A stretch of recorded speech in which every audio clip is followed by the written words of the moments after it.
রাধে রাধে, নিতাই গৌর প্রেমানন্দে, হরি বল হরি বল হরি বল। এই যে আমাদের শোনা এসছে আপনাদের সামনে সবাইকে দর্শন দিতে। রাধে রাধে, নিতাই গৌর হরি বল। তো আজকের আমরা এসছি, সামনেই যেহেতু নতুন বছর শুরু হতে চলেছে, আর মাত্র কয়েকটা দিন। তো চারিদিকে পুজোর সেল বসেছে, পুজোর সেলের মতো চৈত্র সেল বসেছে। তো আর মাত্র কয়েকদিন পরে সবাই নতুনভাবে একটা নতুন বছর, বাঙালিদের যে পয়লা বৈশাখ শুরু হবে। তো আসুন এই পয়লা বৈশাখকে বা নতুন বছরকে আমরা আরও শুভ করে তুলি।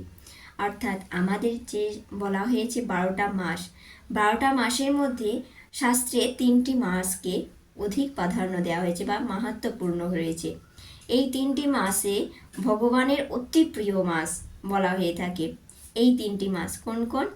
বলা হয়েছে বৈশাখ মাস, মাঘ মাস আর দামোদর মাস, যাকে আমরা কার্তিক মাস বলে থাকি। তো সবাই তো কার্তিক ব্রত পালন করে থাকেন। তো এই কার্তিক ব্রতকেই দামোদর ব্রত বলা হয়। এই 12টা মাসের মধ্যেও আরও একটা মাস থাকে, যেটা ভগবানের অতি প্রিয় মাস বলা হয়। সেই 3টি মাস অতি প্রিয়, আরও একটি মাস রয়েছে যেটাকে আমরা অধিক মাস, যারা বাইরে সবাই মল মাস বলে থাকে। সেই মল মাস বা অধিক মাসও কিন্তু ভগবানের অতি প্রিয় মাস। ভগবানের যে ভালোবাসা পাওয়ার এবং কৃপা পাওয়ার জন্য আমরা নতুন বছরটা শুরু করতে পারি। তো বৈশাখ মাসের মাহাত্ম্য থেকে আমরা কিছু কিছু জিনিস জানতে পারি। চেষ্টা করব এগুলো যে আমরা সকলেই পালন করার চেষ্টা করব। বৈশাখ মাসে মাহাত্ম্য কি কি রয়েছে, কি করতে হবে, কিভাবে পালন করতে হবে, সমস্ত ভিডিও আমরা ডিটেলস পেয়ে যাব। তো যেহেতু মাতাজি আমাকে অনেক রিকোয়েস্ট করেছেন, তার জন্য এই ভিডিওটা করা হচ্ছে। তো মাতাজি বলেছিল আমাকে একটা ভিডিও বানিয়ে দিয়ে দিতে। তো ভাবলাম সেই জন্য সবাইকে, আপনাদের সবার সঙ্গে শেয়ার করি। দিদিভাই বলেছে যে আমরা বৈশাখ মাস যে আসছে, তো আমরা কিভাবে এই বৈশাখ মাসে কিভাবে কবে থেকে তুলসী ঝাড়া বসাবো এবং মাহাত্ম্য কী রয়েছে, ভগবান কী লীলা করেছেন, তো সমস্ত কিছু জানতে চেয়েছে। তো নেক্সট একটি পর একটা করে ভিডিও আসবে। তবে আজকের শুধু ভিডিওতে আলোচনা করব যে কবে থেকে আমরা তুলসী ঝাড়া বা তুলসী তলায় জল দান, সবসময় একটা জল দান করার জন্য একটা ঝাড়া বসাবো। তো বৈশাখ মাস হলো অতি প্রখর বা প্রচুর গরম। আমরা তো সবাই তো দেখতে পাচ্ছেন প্রচুর গরমের মধ্যে যে ফ্যান চালাচ্ছি, কেউ কি করছে এসি নিয়ে নিচ্ছি গরমের হাত থেকে রক্ষা পাওয়ার জন্য। তো এখানে ভগবানের অতি প্রিয় তুলসী মহারানী বা তুলসী দেবী, আমরা সবাই জানি তুলসী দেবীকে আমরা যদি যত্ন করতে পারি বা তুলসী দেবীর যদি আমরা কৃপা লাভ করতে পারি, তাহলে আমরা ভগবানের কৃপা অবশ্যই পাবো। তো বলা হয়েছে আমাদের ভজনের প্রথম সিঁড়ি হলো তুলসী মহারানীর সেবা করতে হবে। নিত্যদিন যদি কেউ তুলসী মহারানীর সেবা করে বা তুলসী মহারানীকে নিত্যদিন তার সেবার মধ্যে রাখে, তাহলে অবশ্যই সে গোবিন্দের সেবা পাবে। তো এই তুলসী মহারানীকে আমরা কিভাবে সবসময় হষ্টপুষ্ট বা সবসময় সুন্দর রাখবো, এই গরমের হাত থেকে রক্ষা পাওয়াবো কিভাবে, তার জন্য অবশ্যই তুলসী মহারানীর কৃপা দরকার আমাদের। সেই জন্য তুলসী মহারানীকে আমরা একটা ঝাড়া দান করতে পারি। এই পুরো কি ঝাড়া? জলের ঝাড়া। একটা ছোট্ট পাত্র, মাটির পাত্র, তুলসী মহারানীর মাথার উপরে একটা ছাউনি দিয়ে, অর্থাৎ একটা ছায়া দান করব আর জল দান করব। ছায়াটা কেন দান করব? যাতে মহারানীর গায়ে রোদ না লাগে।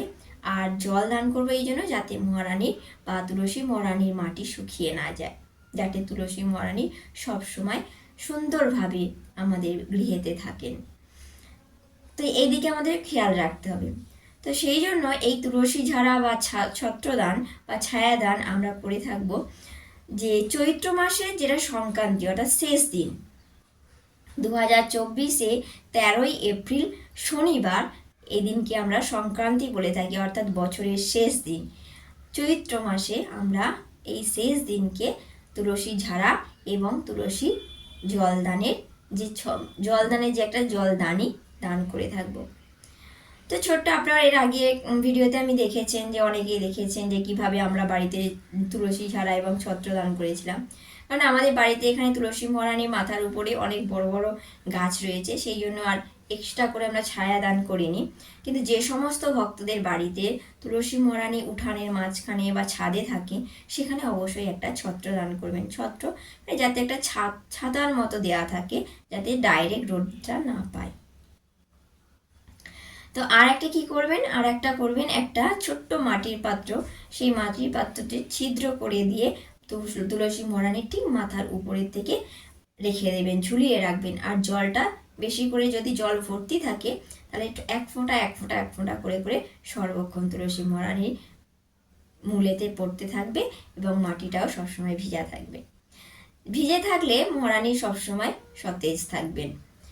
তো যেহেতু দিদিভাই জিজ্ঞাসা করছে যে কবে থেকে শুরু করব, তাই আজকের এই ছোট্ট ভিডিওর মাধ্যমে বলে দিলাম যে চৈত্র মাসের শেষ দিন অর্থাৎ সংক্রান্তির দিনে আমরা ছত্র এবং জলদানি দান করব। ওই পয়লা বৈশাখ থেকে নতুন বছরে সকালবেলা আমরা স্নান টান করে, যে সমস্ত ভক্তরা মঙ্গল আরতি করেন ভোরবেলা মঙ্গল আরতি করবেন, করার পরে তারপরে তুলসী মহারানীকে আরতি করে পরিক্রমা করে মহারানীকে জল দেওয়া, নতুন বছর থেকে জল দেওয়া শুরু করবেন। তো খুব সুন্দরভাবে সকলের এই নতুন বছর শুভ কাটুক এবং তুলসী মহারানীর কৃপায় সবাই যেন কৃষ্ণ ভক্তি বা প্রেম ভক্তি লাভ করতে পারে, গোবিন্দের সেবায় লাগতে পারে। আসছি আমরা পরের ভিডিওতে। আপনারা সকলে ভালো থাকবেন, সুস্থ থাকবেন আর সবসময় ভগবানের কাছাকাছি থাকতে থাকবেন। হয় পাঠ কীর্তন, নয় সাধুগুরু বৈষ্ণব, নয় যে কোনোভাবে সেবার মাধ্যমে আমরা ভগবানের কাছে থাকতে পারি যেন। রাধে রাধে, নিতাই গৌর প্রেমানন্দে, হরি বল।